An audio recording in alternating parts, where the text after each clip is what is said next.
Bakhtawar drama की last episode में आप देखेंगे कि दिलावर नूरा का पूरा साथ देता है और सलार को उसके अंजाम तक पहुंचाकर ही रहता है। अब नूरा चूंकि बच जाती है, इसलिए नूरा के बयान के बाद पुलिस बख्तावर को रिहा कर देती है और सलार को 2 साल कैद की सजा सुना दी जाती है। अब सलार को सजा होने के बाद सलार के बाप की पूरे इलाके में बड़ी बदनामी होती है, जबकि दूसरी तरफ सलार को सजा दिलवा कर हक और सच का साथ देने पर लोग दिलावर को बहुत पसंद करने लग जाते हैं।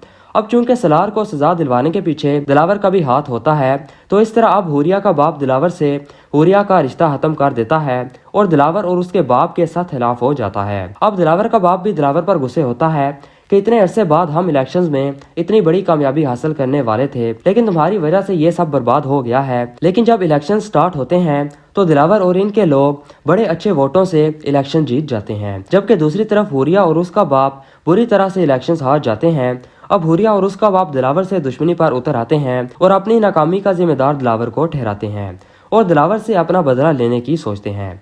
अब दूसरी तरफ चूंकि बख्तावर की असलियत सबके सामने आ चुकी होती है, अब दिलावर बख्तावर से कहता है कि तुमने मुझसे इतने झूठ बोले हैं जिसके लिए शायद मैं तुम्हें कभी माफ ना करता, लेकिन इस सब के पीछे तुम्हारा मकसद गलत नहीं था। तुम एक बहुत बहादुर लड़की हो और मैं तुम जैसे लोगों की बहुत कदर करता हूँ, इसलिए मैं तुम्हें माफ करता हूँ और मैं चाहता हूँ कि तुम पहले की तरह मेरी कंपनी में दोबारा वापस आ जाओ, क्योंकि हमारी कंपनी को तुम जैसे मेहनती और ईमानदार लोगों की बहुत जरूरत है। अब बख्तावर बहुत खुश होती है कि अब उसे लड़का बनकर जॉब करने की जरूरत नहीं पड़ेगी और अब वो आसानी से अपने ख्वाबों को पूरा कर सकेगी। तो अब बख्तावर मलक दिलावर का शुक्रिया अदा करती है और दिलावर को हाँ कर देती है।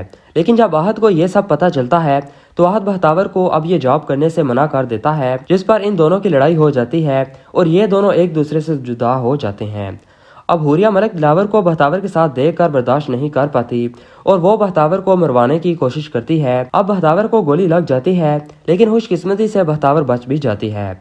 अब पुलिस उस किराए के गुंडों को पकड़ लेती है और उनसे सब सच उगलवा लेती है कि उन्होंने ये सब कुछ किसके कहने पर किया है और इसके साथ साथ कौन से जुराइम में वो मुलव्वस हैं।